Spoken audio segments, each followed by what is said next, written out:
नमस्कार दोस्तों, स्वागत है आपका जीएस गुरु विकल चैनल पर। मैं हूं योगेंद्र विकल। तो दोस्तों, आप सभी का हार्दिक स्वागत है प्राचीन इतिहास की कक्षा में, क्लास में। अब देखिए भाई, हम लोग बात करेंगे आज मगध साम्राज्य की, महाजनपद काल की। अब देखिए, सिंधु घाटी सभ्यता हमने देखा, फिर हमने वैदिक काल को देखा, जिसमें ऋग वैदिक काल, उत्तर वैदिक काल में हमने पूरे वैदिक काल को देखा। और देखने पर हमको ये बात समझ में आई कि देखिए, यहाँ तक लोहे की खोज नहीं हुई थी। जहां पर साम्राज्य की बात हमने की थी, कुल, ग्राम, विष, जन, यहां तक हमने बात की थी कि इस तरह से छोटे छोटे भागों में पूरे साम्राज्य को बांटा गया था। सबसे छोटी इकाई थी कुल, फिर उससे बड़ी इकाई ग्राम, फिर ग्राम से ऊपर विष, फिर उससे विष के ऊपर जन। अब इसके बाद क्या होता है कि उत्तर वैदिक काल के समाप्ति होते होते 6वीं शताब्दी ईसा पूर्व तक आप देखेंगे कि लोहे की खोज हो जाएगी। और लोहे की खोज जो होगी उसका सबसे बड़ा प्रभाव पड़ेगा मगध साम्राज्य पे। मगध साम्राज्य देखिए, कुल उस समय जब देखिए जन के बाद जनपद आएगा, मतलब कुल, ग्राम, विष, जन, और उसके बाद क्या आ जाएगा भाई, जनपद। अब यहां से जनपदों का उदय होगा, मतलब प्रदेश स्तर पर, जिनको आज हम प्रदेश बोलते हैं उनको आप जनपद बोल सकते हैं। तो ऐसे जनपदों का विकास होना शुरू होता है। और ऐसे ही 16 महाजनपदों के बारे में हमको देखने को मिलता है, अंगुत्तर निकाय में भी देखने को मिलता है। तो यहां पर देखिए 16 महाजनपद थे, जिसमें से सबसे बड़ा पावरफुल साम्राज्य बनकर उभरता है मगध साम्राज्य। मगध साम्राज्य के पावरफुल होने के रीजन देखिए, सबसे बड़ा रीजन तो यही था कि लोहे की खोज होती है। और लोहे की खोज की जो टेक्निक जो विकसित करते हैं मगध वाले, इसका उनको फायदा मिलता है अस्त्र शस्त्र में। साथ में आपका पूर्वी उत्तर प्रदेश और बिहार का जो एरिया है उसमें देखेंगे कि घने जंगल है, और घने जंगलों में बहुत ढेर सारे हाथी मिलते थे, लकड़ियां मिलती थी, जिसका प्रयोग वो लोग अपने औजारों में करते थे। हाथियों का प्रयोग वो लोग अपने युद्ध स्थल में करते थे, जिससे उनकी विजय सुनिश्चित होती रही। और इस तरह से मगध साम्राज्य बहुत पावरफुल एक शक्तिशाली साम्राज्य के तौर पर उभरता है। तो आइए हम लोग मगध साम्राज्य की बात करते हैं। उसके पहले हम लोग पूरे 16 महाजनपदों को देखते हैं और उनकी राजधानी को देखते हैं। यहां से देखिए, काशी साम्राज्य जो था, इसकी राजधानी थी वाराणसी। कोसल, जिसकी राजधानी अयोध्या, श्रावस्ती। अंग की राजधानी चंपा। मगध की राजधानी राजगिर, जिसकी बात हम लोग कर रहे थे। वज्र की राजधानी वैशाली। मल्ल की राजधानी कुशीनगर। चेद की राजधानी सुक्तिमती। वत्स की राजधानी कौशाम्बी। पांचाल की राजधानी अहिछत्र। मत्स्य की राजधानी विराटनगर। कुरु की राजधानी इंद्रप्रस्थ। कंबोज की राजधानी राजपुर। गंधार की राजधानी तक्षशिला। अवंत की राजधानी उज्जैनी। अस्मक की राजधानी पोतना और सूरसेन की राजधानी मथुरा। तो ये आपके 16 महाजनपद थे जिनकी राजधानियां आपको यहाँ पर बताई गई। इसमें से 2-4 इंपॉर्टेंट मैं यहाँ बता दे रहा हूँ। पहले तो आप स्क्रीनशॉट ले लीजिए इसका, आप अपने नोट्स में इसको राज्यवार और इसकी राजधानी लिख लीजिएगा। अब इसमें से इंपॉर्टेंट जो मैं आपको बता दूं, जैसे अवंत हुआ, ये आपके लिए इंपॉर्टेंट है। कुरु इंपॉर्टेंट है। मगध इंपॉर्टेंट है। और आपका ये इधर वत्स इंपॉर्टेंट है। मल्ल भी इंपॉर्टेंट हो सकता है आपके लिए।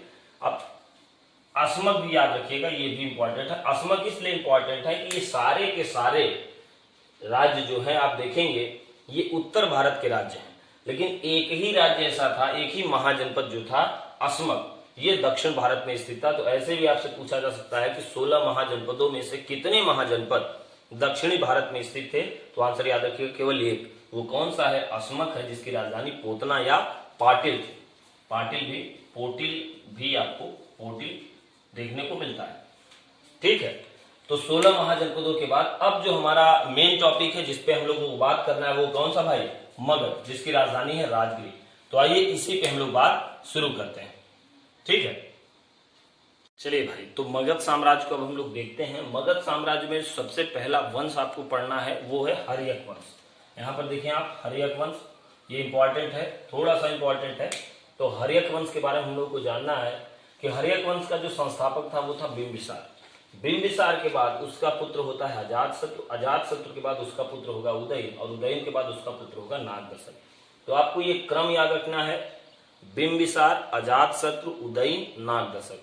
2-3 बार आप मेरे साथ बोलेंगे तो आपको ऐसे ही याद हो जाएगा, बिंबिसार, अजातशत्रु, उदयन, नागदशक। ये चारों राजा हर्यक वंश से संबंधित है। अब बिंबिसार जो है, बिंबिसार के समय जो राजधानी थी वो थी क्या? राजगिरी। ये बात हमने वहां पर की, क्योंकि हमने जब मगध साम्राज्य को देख रहे थे हम लोग 16 महाजनपदों में, उसमें हम लोगों ने मगध की राजधानी क्या देखी थी भाई? याद करिए, राजगिरी। तो यहाँ पर मगध की राजधानी उस समय राजगिरी थी बिंबिसार के समय, और राजगिरी ही राजधानी थी।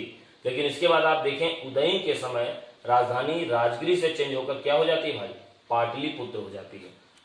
तो यहाँ पहली बात आपको ध्यान रखनी है कि बिंबिसार जो था वो हर्यक वंश का संस्थापक राजा था। इसके समय राजधानी राजगिरी थी, और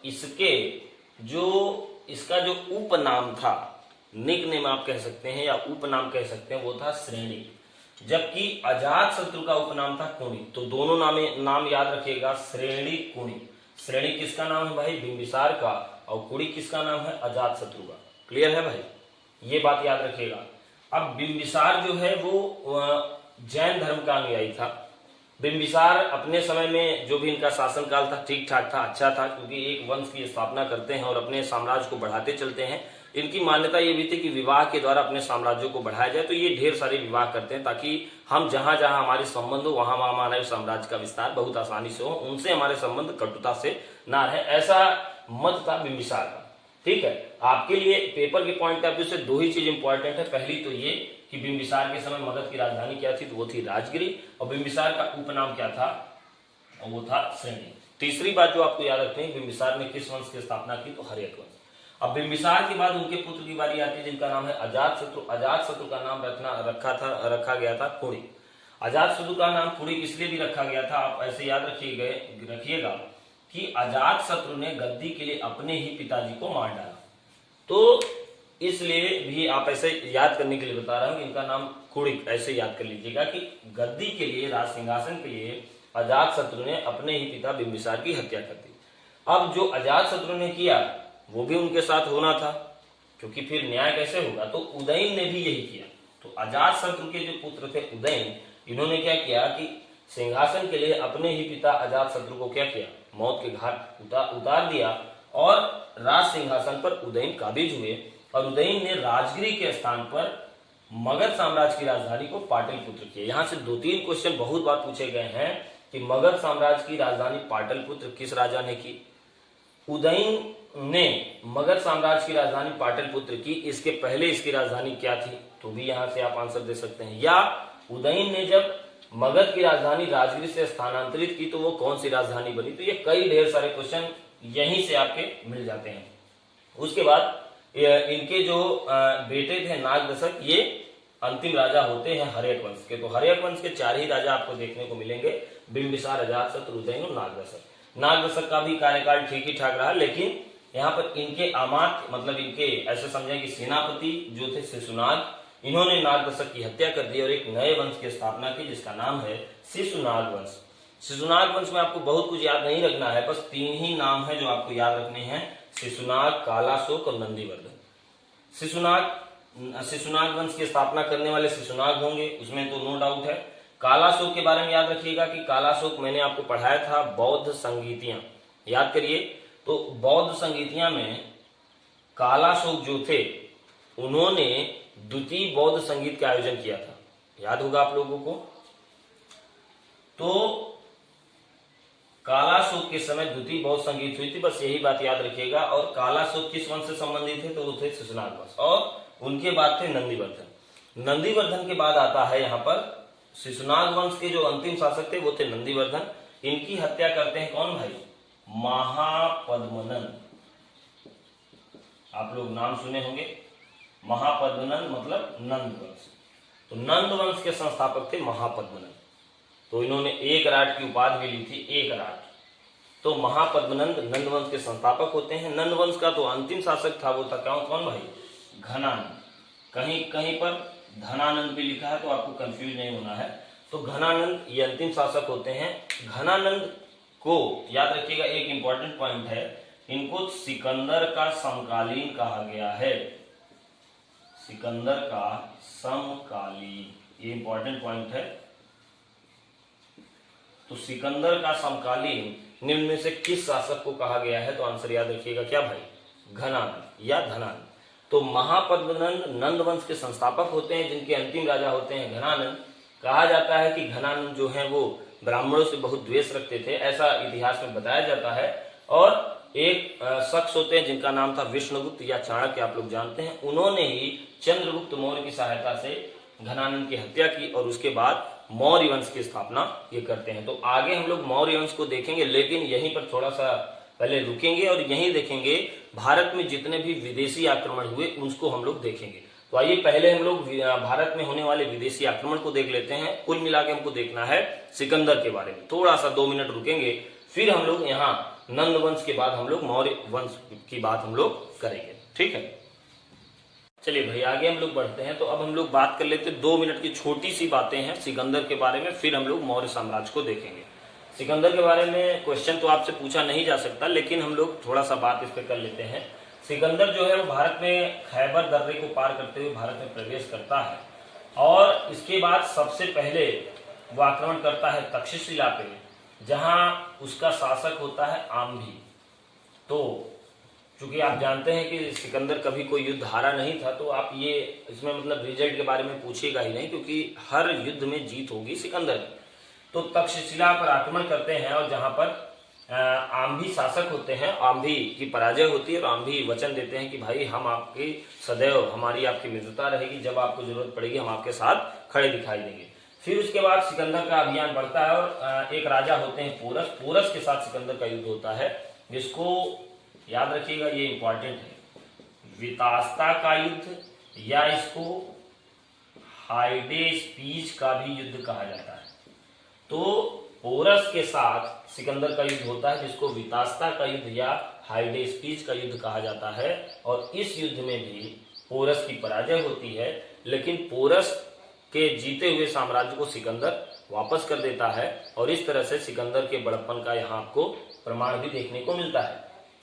इसके बाद सिकंदर ने जब भारत में प्रवेश किया तो इसने 2 राज्यों की स्थापना की, एक निकैया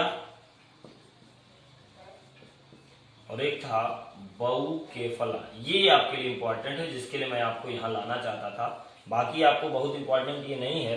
सिकंदर ने 2 नगरों की स्थापना की, एक तो निकैया, एक बहुकेफला। निकैया नगर की स्थापना जो की थी सिकंदर ने, ये अपनी विजय के उपलक्ष्य में किया था नगर की स्थापना, और बहुकेफला नगर की जो स्थापना इन्होंने किया था वो अपने प्रिय घोड़े के नाम पर किया था। फिर देखिए सिकंदर की हम लोग बात कर रहे थे, तो उसमें हम लोग ये देख रहे थे कि सिकंदर के साथ 3 राजदूत सिकंदर के साथ आए थे, जिनका नाम यहाँ पर देख लीजिए, निर्याकस,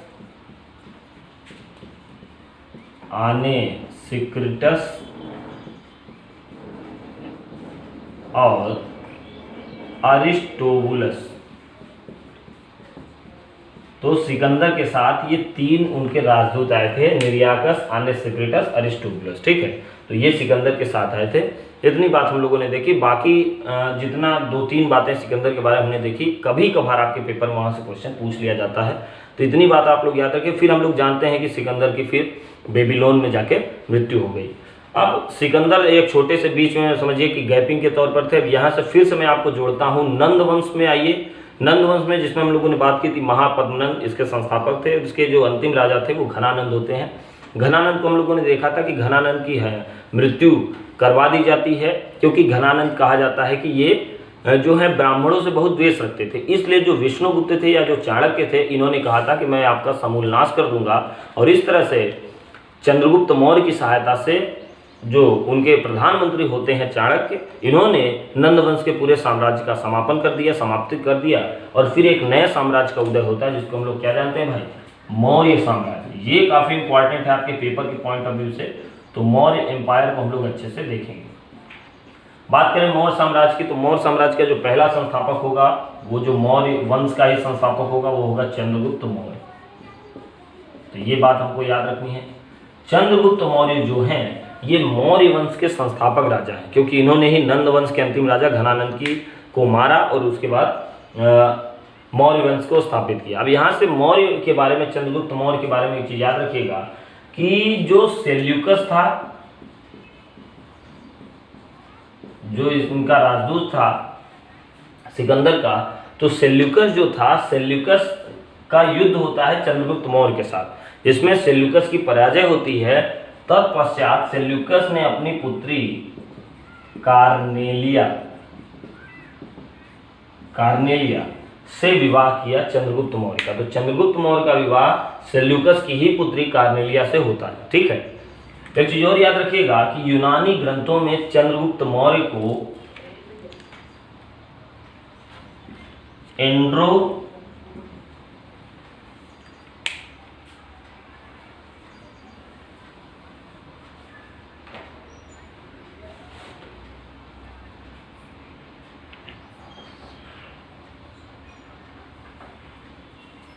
एंड्रोकोटस और सेंड्रोकोटस कहा गया है।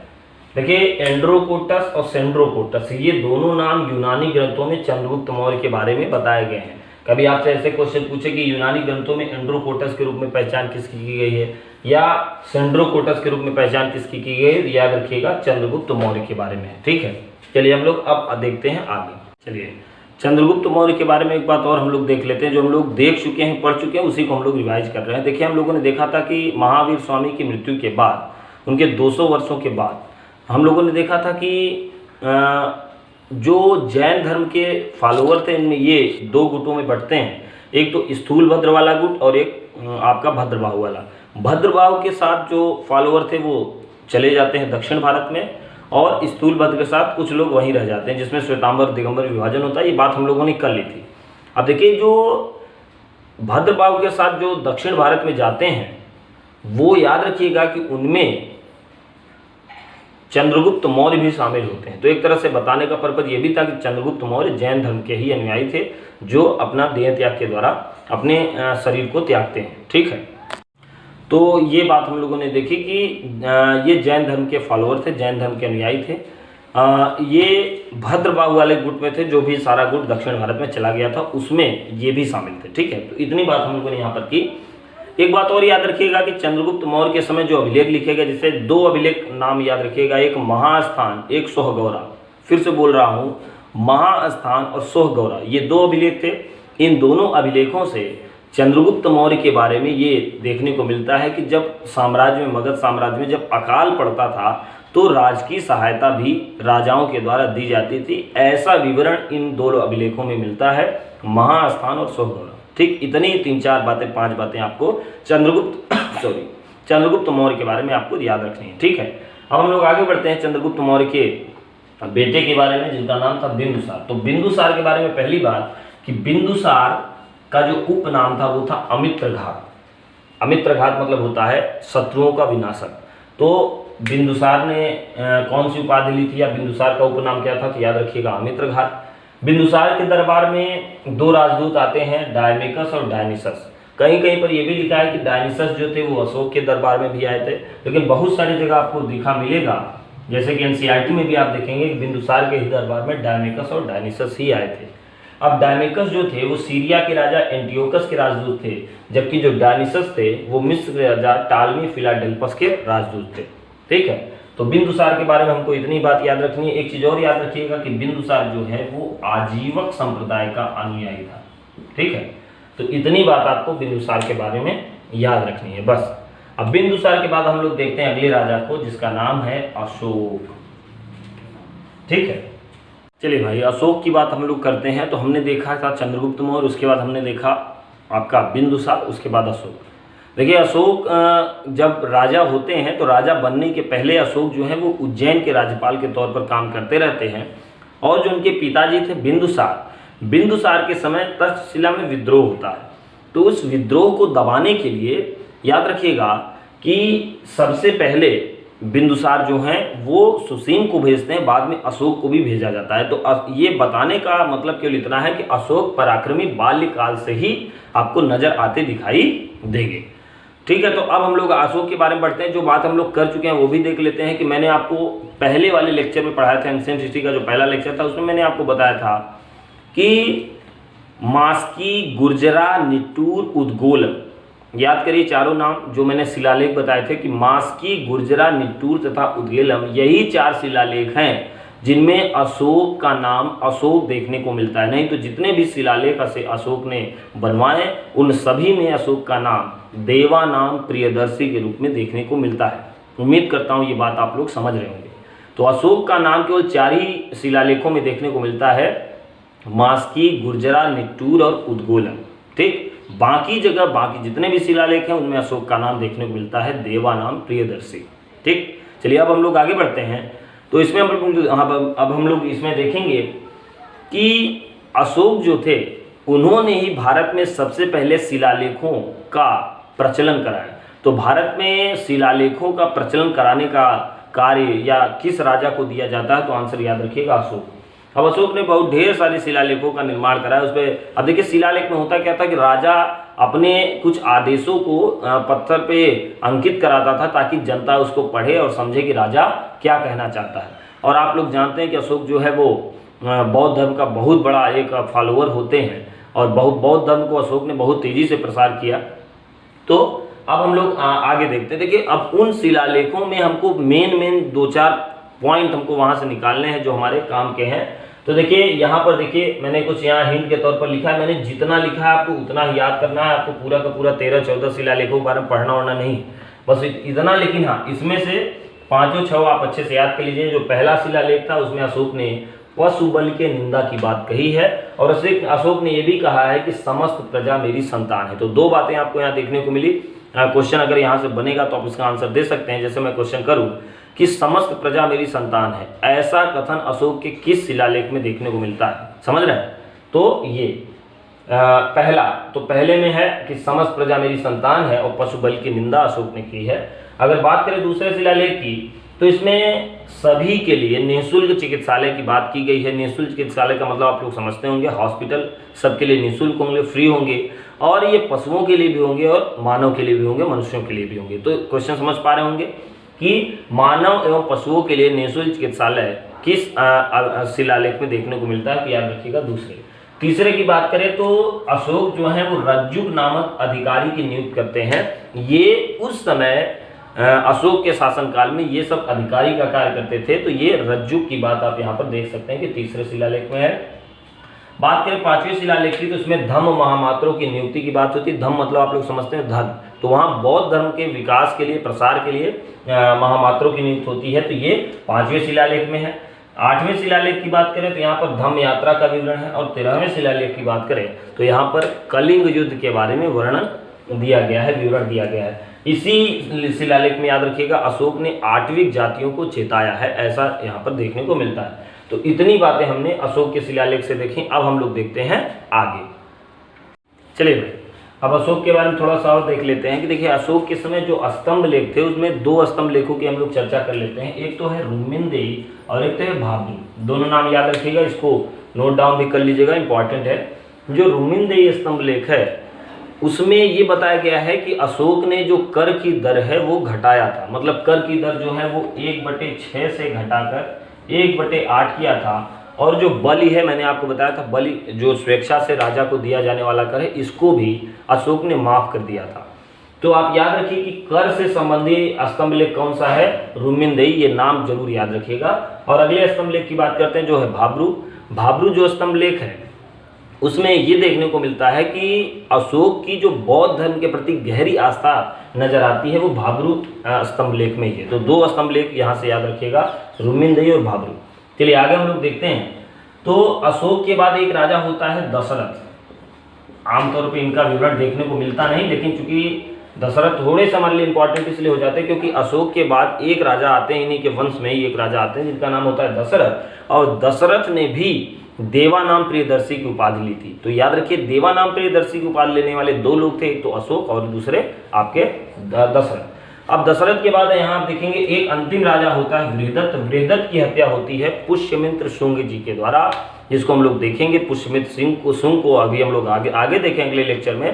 तो यहाँ से देखेंगे कि शुंग वंश की स्थापना होती है, जो शुंग वंश की स्थापना करते हैं पुष्यमित्र शुंग।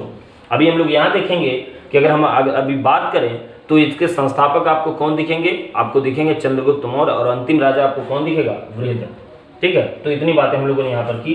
याद रखिए कि अशोक के समय जो एक टर्म याद रखिएगा महामात्य शर्त, इसका मतलब ऐसे वे सारे लोग जो इन्वेस्टिगेशन का काम करते थे या जैसे इंटेलिजेंस ब्यूरो का काम करते थे, जिसको हम लोग हिंदी में बोल सकते हैं कि जो जासूसी का काम करते थे, उनको कहा जाता था महामात्य सर्प। ये चीज़ याद रखिएगा कि जो इनके गुप्तचर होते थे अशोक के समय, उनको कहा जाता था महामात्य सर्प। यहाँ पर एक शब्द और याद रखिएगा, एक दो टर्म यहाँ पर है, संस्था और संचरण।